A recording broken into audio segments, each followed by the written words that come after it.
Hey everyone, मैं वर्तिका स्वागत करती हूँ अपने चैनल पे। तो आई होप आप सब अच्छे होंगे।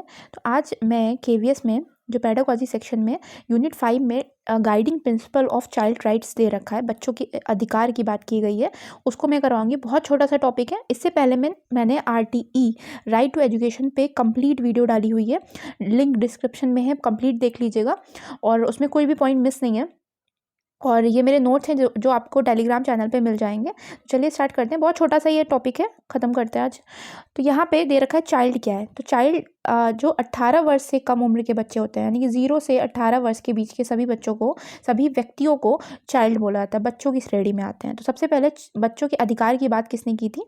तो यहाँ पे है यूनाइटेड नेशन जो संयुक्त राष्ट्र है, संयुक्त राष्ट्र ने एक सम्मेलन हुआ था बच्चों के अधिकार पे, national United nation convention on the right of children. अब यहाँ से क्वेश्चन आता है कि कब हुआ था। ठीक, एकदम पॉइंट वाइज नोट्स है, आप 2-4 बार सुन लेंगे आपका याद हो जाएगा। ठीक है, ये हुआ था, अडॉप्ट किया गया था 20 नवंबर 1989 को। 1989 सन याद रखिएगा। और फोर्स का मतलब ये लागू कब हुआ है? तो 1990 में लागू हुआ, 2 सितंबर। लेकिन इंडिया में कब हुआ है? तो इंडिया में 11 दिसंबर 1992 में हुआ है। ये सारा डेटा मैंने इनके ऑफिशियल साइट से निकाला हुआ है, तो आप इस पर बिल्कुल ट्रस्ट कर सकते हैं। और मेहनत लगी है, तो आई होप आप सब लाइक, शेयर और सब्सक्राइब भी करेंगे। अब देखते हैं कि इसमें कौन से अधिकारों की बात की गई थी। देखिए, इसमें बहुत सारे आर्टिकल थे, लेकिन सारे इंपॉर्टेंट नहीं है मेरे हिसाब से। इतना डिटेल तो वो पूछेंगे नहीं, इंडिया वाला जरूर पूछेंगे, तो इंडिया वाला बता दूंगी अभी मैं। तो अधिकार में बच्चों को जन्म के तुरंत बाद पंजीकरण और राष्ट्रीयता प्राप्त करने का अधिकार है, यानी कि बच्चों के जन्म के तुरंत बाद उनका रजिस्ट्रेशन और नेशनलिटी प्राप्त करने का अधिकार है, पहला। दूसरा, प्रत्येक बच्चे को अपना नाम, पारिवारिक नाम तथा राष्ट्रीयता बनाए रखने का अधिकार है। अब देखिए, ये आपको अधिकार याद करने की जरूरत नहीं है, आपको केवल माइंड में ये चीज़ होना चाहिए कि ये हो सकता है या नहीं हो सकता। तो जब मैं समझा रही हूँ, बस इसको समझ लीजिए। सेकंड है कि बच्चों को अपना नाम, पारिवारिक नाम और नेशनलिटी बनाए रखने का अधिकार है, यानी कि बच्चों को जो उनका नाम है वो बनाए रखने का, और जो पारिवारिक नाम है, परिवार से जो रिलेशन है, वो बनाए रखने का अधिकार है। बच्चों को माता पिता की इच्छा के विरुद्ध अलग ना करना, यानी कि उनको माता पिता से अलग ना करने की बात की गई है। और माता पिता से पुनः एकीकरण और संबंध की बात की गई है। अगर किसी कारणवश से डाइवोर्स वगैरह के केस में जब बच्चे अलग भी हो जाते हैं, तो उनको पुनः एकीकरण का भी बात की गई है।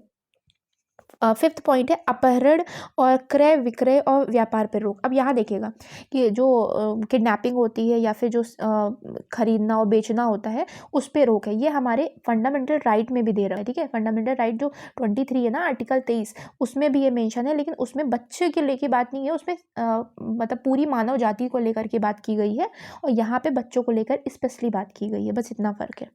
छठे वाले में है मादक पदार्थों के सेवन। मादक पदार्थ मतलब शराब और जो चीज़ें होती हैं, नशीली चीज़ें, उनके सेवन से रोकना बच्चों को।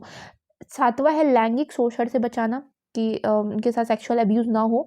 और आठवां इंपॉर्टेंट है, 8वें में देखिएगा लिखा हुआ है, युद्ध में 15 वर्ष से कम आयु के बच्चों को भाग लेने पर निषेध है। यानी कि अगर कभी कोई ऐसी स्थिति आ जाती है जब किसी देश में, तो आपको पता होगा कि सिटीजन को युद्ध में भाग लेने दिया जाता है, तो लेकिन बच्चों को 15 साल से जो छोटे उम्र के बच्चे हैं उनको भाग लेने पर मनाही है। और नवा हो जाएगा शरणार्थी बालकों को संरक्षण प्रदान करना। शरणार्थी वो होते हैं जो रिफ्यूजीज होते हैं ना, जब कभी दूसरे देश से जो आते हैं, तो उनको भी प्रोटेक्शन देना चाहिए।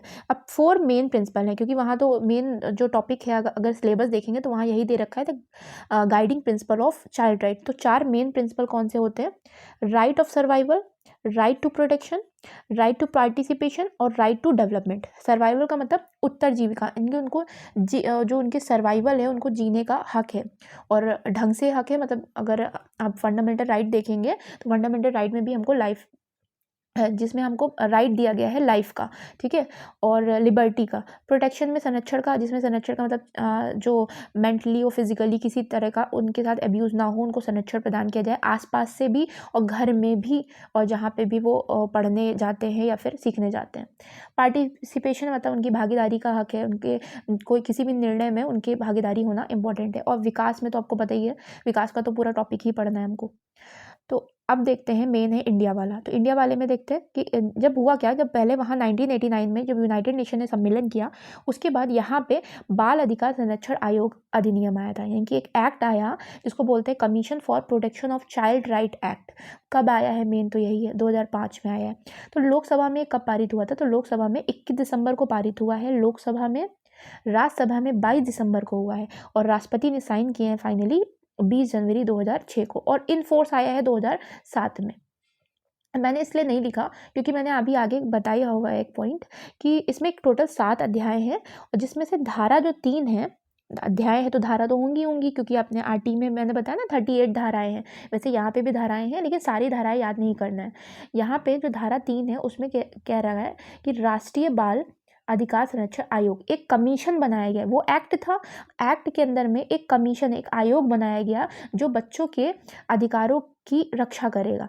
तो वो राष्ट्रीय स्तर पे जो बना आयोग, वो कब बन के तैयार हुआ है? 2007 में।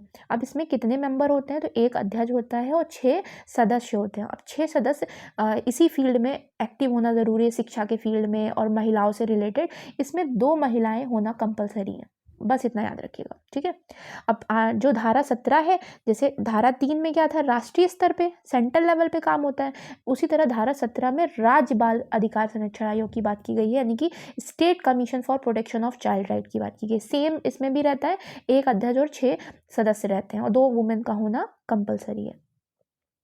अब यहाँ पे कुछ अधिकार जो हमारे संविधान के मौलिक अधिकार में दे रखे हैं, जो फंडामेंटल राइट है ना, पार्ट 3 में कॉन्स्टिट्यूशन में, उसमें जो बच्चों से रिलेटेड है उनको मैंने इन्वॉल्व किया है। तो बच्चों से रिलेटेड एक तो आर्टिकल 21A है, जो कि 86 अमेंडमेंट संविधान संशोधन 2002 द्वारा जोड़ा गया था, जिसमें कहा गया था 6 से 14 वर्ष के सभी बच्चों को निःशुल्क और अनिवार्य शिक्षा दी जाएगी, ठीक है। 6 से 14 वर्ष के सभी बच्चों को फ्री एंड कंपलसरी एजुकेशन, ठीक। अब ये देख लेते हैं आर्टिकल 24। आर्टिकल 24 इंपॉर्टेंट है, बहुत ही इंपॉर्टेंट है, क्योंकि इसमें कहा गया है कि 14 वर्ष से कम आयु के किसी भी बच्चे को कारखानों, खानों मतलब माइंस, फैक्ट्री और माइंस या कोई भी अन्य जोखिम भरे काम पर नियुक्त नहीं किया जाएगा। आर्टिकल 24 ये कहता है। तो आर्टिकल 23 क्या कहता है? अभी स्टार्टिंग में मैंने बताया था ना, आर्टिकल 23 में किसी भी व्यक्ति को खरीदने और बेचने पर मनाही है। तो उसमें किसी भी व्यक्ति की बात की गई है, उसमें बच्चे, बूढ़े और औरतें, व्यक्ति को सब इन्वॉल्व हैं, लेकिन आर्टिकल 24 बच्चों के लिए है स्पेसिफिक, इसीलिए इसको याद रखिएगा। अब कुछ इंपॉर्टेंट पॉइंट देख लेते हैं, बस ये लास्ट स्लाइड है। राष्ट्रीय बाल नीति कब आई थी? तो पहली राष्ट्रीय बाल नीति जो आई है वो 22 अगस्त 1974, ये 7 है यहाँ पे, ठीक है। 22 अगस्त 1974 में आई है, और रिसेंट की जो राष्ट्रीय बाल नीति है वो 26 अप्रैल 2013 से लागू हुई है, बस इतना याद रखिएगा। एक हैबिटेट एजेंडा है जो कि बच्चों से रिलेटेड है, वो कब आया था? 1990 में आया था। G8 एक सम्मेलन था जो इन्वायरमेंट से रिलेटेड था, इन्वायरमेंट मिनिस्टर का था, उसमें बच्चों से रिलेटेड बात की गई थी कि कैसे बच्चों के लिए वातावरण को सही किया जाना चाहिए, वो 2001 में आया है। और राष्ट्रीय बाल श्रम परियोजना कब आई है? तो राष्ट्रीय बाल श्रम परियोजना 14 अगस्त 1987 में आई है, बस इसके डेट इंपॉर्टेंट है।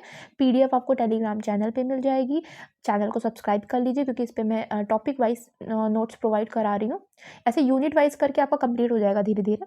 और लास्ट हमारा पॉइंट है बाल श्रम निषेध दिवस, यानी कि बाल श्रम ना हो, नो चाइल्ड लेबर दिवस कब मनाया जाता है? तो 12 जून को मनाया जाता है। अब यहाँ पे आपका चाइल्ड राइट पूरा कंप्लीट होता है, छोटा सा टॉपिक था, और ठीक है। अब ऐसे पढ़ाई करते रहिए, और एग्ज़ाम होने ही हैं, फरवरी में ही हो जाएंगे। अब ऐसा ना सोचिएगा कि पोस्टपोन होगा। तो थैंक यू।